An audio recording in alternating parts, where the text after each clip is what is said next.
I got to make that happen though. Yes. Uh, Yeah, absolutely. You know me, one new skill will change your life, whatever I can do to help you win.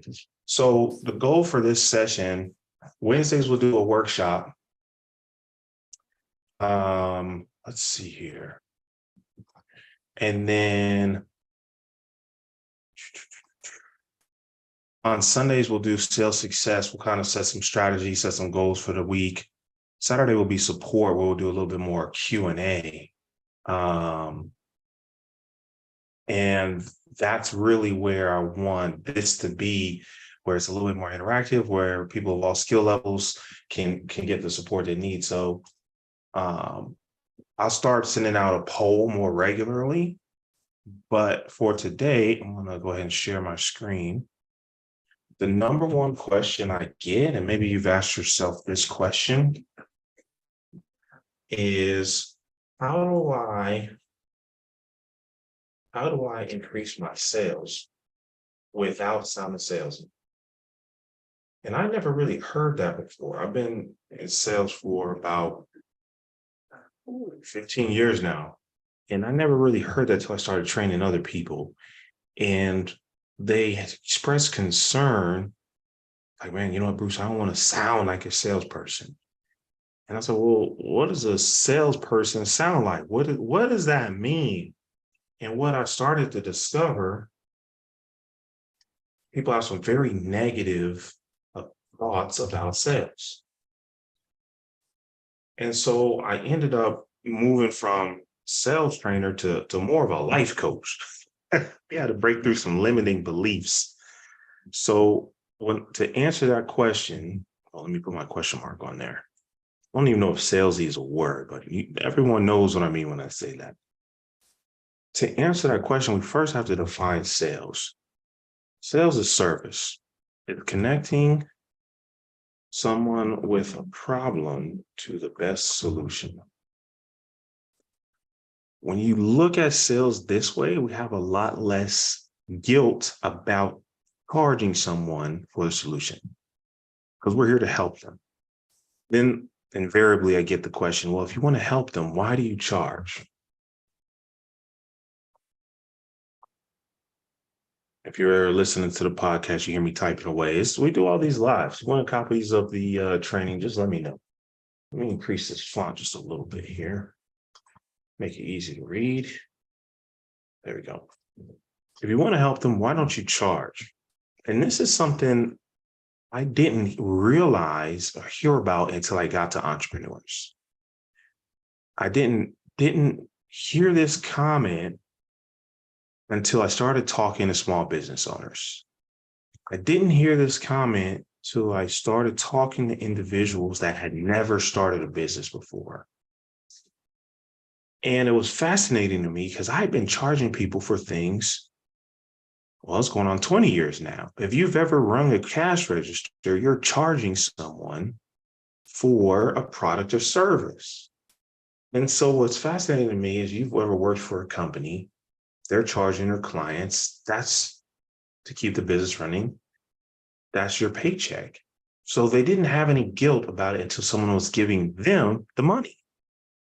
They didn't have any guilt about it until it was them receiving the check. The check had their name on it, the invoice had their name on it. And that made me a little sad because there's some amazing people that deserve to be paid for what they do. And I said, well, Bruce, I don't do it for the money. I do it because I care. That's my favorite phrase. I want to add value. And what's fascinating to me, let's use a restaurant. Let's use a restaurant real quickly here. And you say to yourself, I'm going to feed everybody that comes into my restaurant. I'm going to give them food. I'm not going to charge them. And that sounds great, right? Oh, Bruce, that's making a difference in the community. That's a beautiful thing to do. Here's what's going to happen. And depending on how many people hear about your free food restaurant, you're going to very quickly going to run out of food. You're going to run out of plates. You're going to run out of forks, napkins, cups, drinks. And that's assuming that anybody worked for you in the first place. You're not going to have any money to pay them. And then guess what? I live in Georgia, so Georgia Power and Gas is going to call me and say, hey, Bruce, you ain't paid your bill. And I'm going to tell them it's not about the money. I just want to add value. And they're going to shut my lights off. And then the health inspector is going to come in and say, hey, man, why aren't you taking out the trash? I can't afford any trash bags. It's not about the money. I just want to add the value. And the health inspector is going to shut me down because I couldn't afford cleaning supplies to clean up the place. I can't afford cleaning supplies to wash the dishes. And I couldn't afford cleaning supplies to clean up the stoves and the floors. And so they're going to shut me down for a safety violation. And then the landlord, whoever I'm paying the lease to, is going to call me and say, Bruce, you ain't paid your rent. I'm going to tell them, like, listen, it's not about the money. I'm just here to add value. And they're going to evict me, and they're going to put a lock on the door. And if I'm lucky, they might add it to my credit report because this guy don't pay his bills. And guess what? After all that happens, I'm stressed out, I'm frustrated. My credit score, my personal and business score, are taking a take. And guess how many people I'm feeding now? I can't even feed myself now. So check this out. You have to have a shift. The more I charge, the more people I can serve. It is about the money, but it's not about you. People have to, shout out to Taria, shout out to Book Profits Clubs. There is no transformation without a transaction.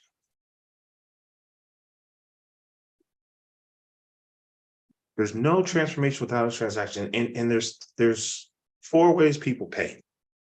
It's time, energy, money, and attention. Now, depending on who you talk to, they'll say money is energy. That's not this conversation. I'm not going to argue about that. These all overlap and they can be used maybe interchangeably. That's not my argument here. But I want you to realize that if you don't have any time, you're going to have to spend more energy and money to get attention. If you don't have any energy, you're going to have to spend more time. Think about a real simple example. Man, I'm so tired, so tired. I gotta go 1 mile down the road. If I'm very tired, if I don't have any energy, it's going to take me more time, right? It's a very simple concept, but I want to make sure we get this how it applies to our business. But if you say, you know what? I don't have any time or energy, but I have some money. I can call a Lyft, or Uber, I can call a taxi, boom, and I can get there very quickly, right? And let's say I don't have any attention, right? Just shout out to all my marketing folks, my advertisers. If I need some attention, guess what I can do? I can take some time and energy and I can go knock on doors. I have to tell you a story. One time I used to not physically go out to businesses, go out to people's homes and knock on the door and ask them to buy off them. And I was terrible. I'll tell you about that in a second. But I got the attention. Maybe I don't have as much time and energy. I say, I can have some money. I can pay Facebook and Facebook will get the attention for me. You see how that works? They're going to pay you one of these ways. If you don't have one, you can use the others to get them. All right. So what I did was I needed more attention. I was knocking doors and I was spending my time and energy and I wasn't making any money, but I had to get attention in order to grow my business. The business was me. Even though I was an employee of that company, the business was me. If I made money, I got paid. If I didn't make money, I didn't get paid. It's 100% commission. And that was really the first time that I was introduced to the concept of entrepreneurship. Because you only get paid on your results. You don't get paid for a fancy website. I posted 10 times this week. I'm working on my business card. You only get paid for the results, the problem you solve, for a transformation. And the transformation is where people will pay you that transaction. Whatever you ask them for, the time, energy, and money, there's got to be some transaction. If you put your time, energy, and money to give them the transformation, one, it won't be as fulfilling and very likely as long lasting. Okay. You can't do someone else's push-ups for them. And you'll also run out very quickly. You'll end up at zero or worse, a deficit, and now you can't help anyone. You can't even help yourself. So it's very, very important that we're charging for our products or services. Otherwise, we're going to go out of business and we're not going to help anyone. So what I did was to get more attention. Oh, I just realized something. Check this out. If you're listening, I realize the time, energy, attention, and money makes an acronym team. So I don't know. I kind of like that. We're gonna roll with it. So time, energy, attention, and money. Now we got an acronym. I love it. So what I did was I realized I spent all this time and energy and I wasn't getting any attention. There's two things, and this is how I can help you increase your sales without sounding salesy. I know some of you are like, where's he going with this? He's talking about restaurants. He's talking about doing our business. What I did was, I want you to write this down. This is the big takeaway. This is the one thing. If you get this today, look, I'm gonna put this in bold, italics, underlining. Okay, let's talk to the right people. A lot of us aren't hearing yes because we're talking to the wrong people, either people that don't need transformation that we offer, they don't want the transformation they offer, or they can't tell us yes. A very simple example of that, if you're trying to sell cars to people that aren't 18 years old, right? Trying to sell a car to someone who doesn't have a driver's license. If you could finesse it, I don't know. That's now we start being unethical, we start being immoral, we start being illegal, right? Assuming we're being moral, ethical, and legal, we have to talk to the right people to hear yes. Okay. So what I did was I asked for help. And my only regret is that I didn't ask for help sooner. Could have saved myself a lot of headache. And this is where I come in as a sales success coach. You could figure all of this out on your own. You could go read, I think I'm up to 243 books in the past 5 years. You can go watch podcasts. You can go to conferences. I've already been to 6 conferences this year, over 20 in the last 4 years. Or you could grab, perfect example, you can grab my book, 8 Steps to Sales Success, and you can get there faster. That's a transformation. The transaction is buying a book, just an example. But the reason I say that is I asked for help because figuring out on my own was taking too much time and it was taking too much energy. So I asked for help and I said, hey, you've been doing this 16 years. I never see you in the field anymore. Why is that? He said, Bruce, I've been doing it so long that people come find me. And here's the mistake that early business owners, early entrepreneurs, and even early in your career they make. They assume they can sit around and wait for someone to come find them. Maybe Sunday we'll do a conversation on prospecting, on finding a business. But until your phone is ringing off the hook, till you have more business and you have time, and you really have to start hiring people, we've got to go talk to the right people. We got to go out to them. And so I asked him, I said, well, before you got to the point where your phone was ringing, where did you find these people? And so he gave me a list of titles. He's like, look for these people. And he gave me some zip codes. He's like, go to these areas and find the right people. And it almost felt unfair. It almost became easy. After taking that advice, that next month I made more than I did in the first 3 months.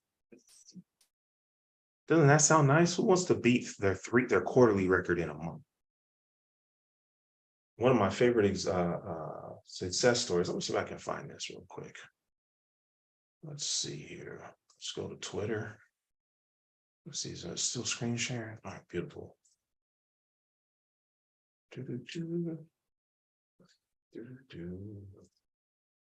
Let's see here. Let's see here if I can find it. I want you to see it from someone else's perspective, and I'm really excited for this client.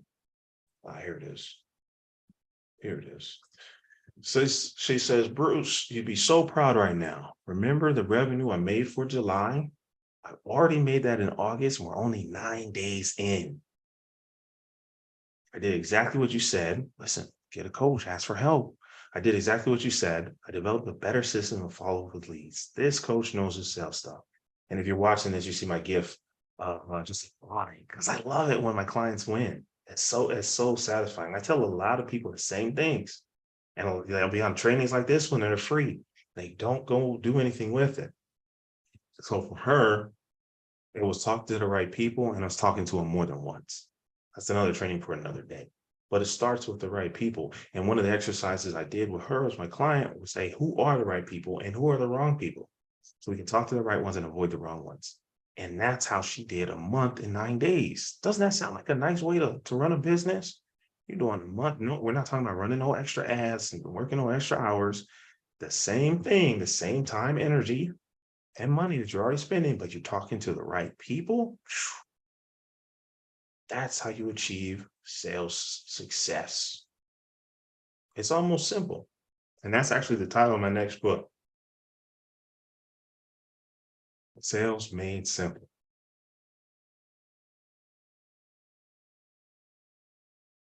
All right, I'm Bruce Hill, New Skills, New You. I don't talk just to make noise. I want to keep these trainings simple and actionable. The summary is, if you just got here, to the right people. All right, good luck. Cheers to your sales success.